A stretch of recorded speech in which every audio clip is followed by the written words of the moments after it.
pour les fonctions d'une variable, on sait que posséder un développement limité d'ordre 1 en x0 est équivalent à être dérivable en x0. Et puis, on sait aussi que être dérivable en x0, ça implique que l'on est continu en x0. Posséder un DL1, ça veut dire que f de x s'écrit f de x0 plus f' de x0 fois x moins x0 plus x moins x0 fois epsilon de x. Dire que f est dérivable, c'est dire que lorsque x tend vers x0, le taux d'accroissement, f de x moins f de x sur x moins x0, a une limite finie. La limite existe et elle est finie. Cela revient aussi à dire que la courbe représentative de f, au point x0, possède une tangente.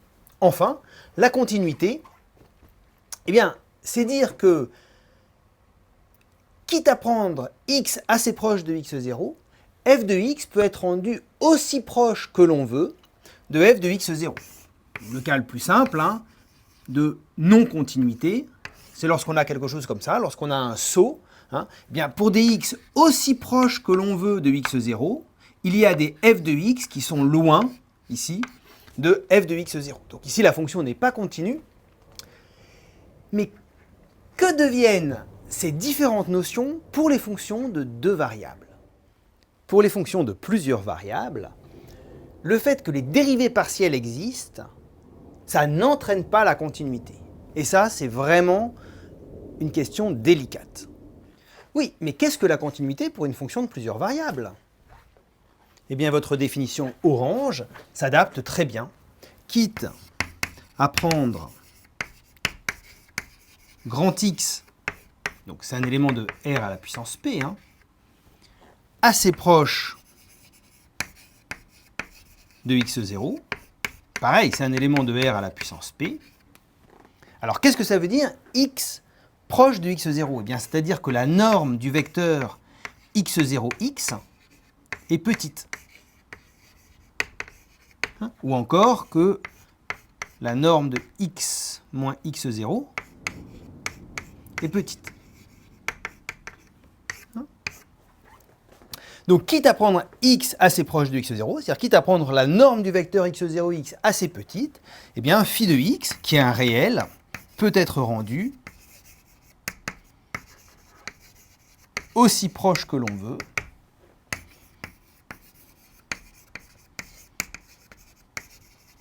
de phi de x0, c'est-à-dire la valeur absolue de phi de x moins phi de x0 peut être rendue aussi petite que l'on veut, quitte à prendre la norme de x0x petite.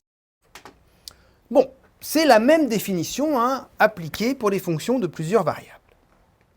Étudions par exemple la fonction phi de xy égale xy sur x2 plus y2 et phi de 0, 0 égale 0.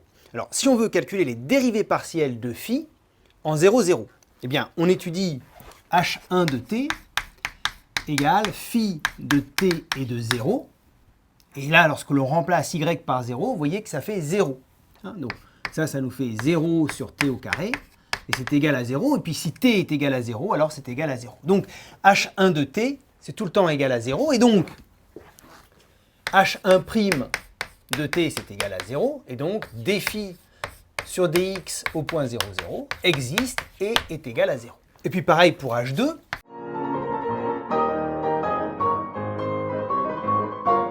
La fonction phi, elle possède des dérivées partielles en 0, 0, mais est-elle continue? Voici le graphe de la fonction phi. Alors si vous regardez bien, elle est un petit peu étrange au voisinage de 0, 0. Phi de 0, 0 est égal à 0, mais si vous regardez bien, c'est comme si le graphe était pincé autour de 0, 0. Alors, si on regarde, si on fixe x à 0, si on regarde ce qui se passe lorsque x est égal à 0, ce que l'on a fait pour calculer les dérivées partielles, à ce moment-là, vous voyez, on obtient une droite ici, qui passe par le point 0, 0, donc il n'y a pas de problème. Mais si on regarde ce qui se passe lorsque x est égal à y, eh bien vous voyez qu'on arrive ici au point 1,5, c'est-à-dire que phi de xx est égal à 1,5, quel que soit x. Donc même si xx est très proche de 0, 0, eh bien phi de xx est égal à 1,5.